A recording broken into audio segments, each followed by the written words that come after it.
সবাইকে আমার ইউটিউব চ্যানেলে স্বাগত। আজকে আলোচনা করব ক্যালকাটা ইউনিভার্সিটি সেমিস্টার 6-এ তোমাদের অনেকেরই এডুকেশানে তোমরা ডিএসসি পেপার রেখেছো B1 অর্থাৎ হিউম্যান রাইটস এডুকেশান। তোমাদের এই পেপার থেকে আমি এর আগেও অনেক বড় প্রশ্ন দিয়েছি উত্তর। আজকে তোমাদেরকে নতুন আবার একটা লং প্রশ্ন দিচ্ছি 10 নম্বরের, তোমরা প্রথম থেকে শেষ পর্যন্ত দেখতে থাকো।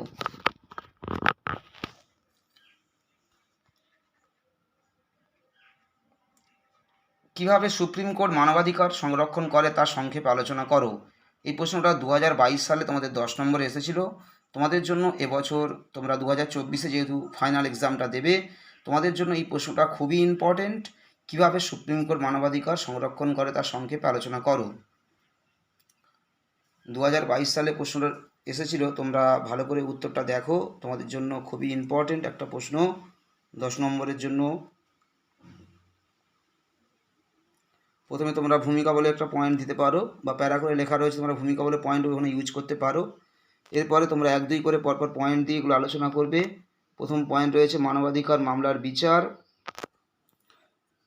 এরপরে পয়েন্ট রয়েছে সংখ্যালঘু শ্রেণীর অধিকার, সংখ্যালঘু ও নারীদের সুরক্ষা। 2 নম্বর পয়েন্ট সংখ্যালঘু ও নারীদের সুরক্ষা। 3 নম্বর পয়েন্ট রয়েছে সাংবিধানিক অধিকারের ব্যাখ্যা।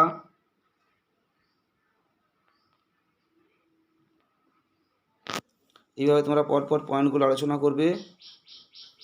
প্রথম পয়েন্ট মানবাধিকার মামলার বিচার, এরপরে সংখ্যালঘু নারীদের সুরক্ষা, এরপরে সাংবিধানিক অধিকারের ব্যাখ্যা।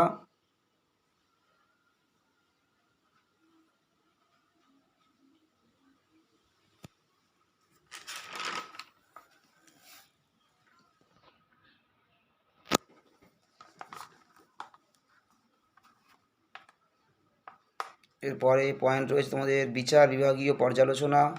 পরপর এভাবে তোমরা পয়েন্টগুলো দিয়ে দিয়ে আলোচনা করবে। এরপরে রয়েছে মৌলিক অধিকারের সুরক্ষা।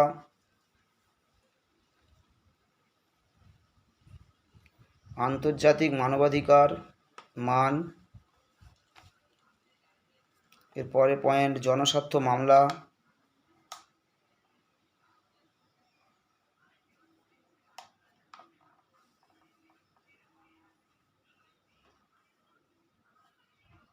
তারপরে পয়েন্ট রয়েছে চেক ও ব্যালেন্স।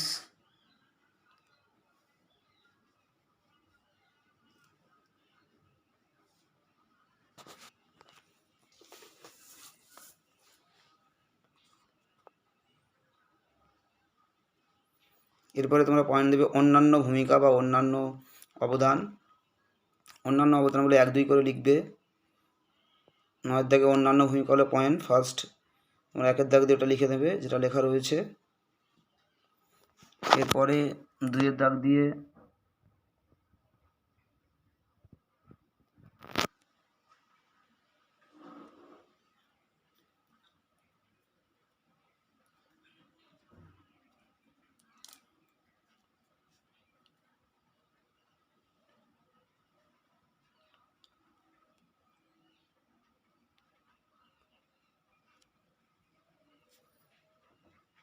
কিছু নেই।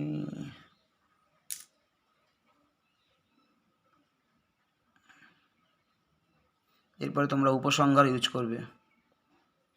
এইভাবে তোমরা পুরো নোটটা কমপ্লিট করবে।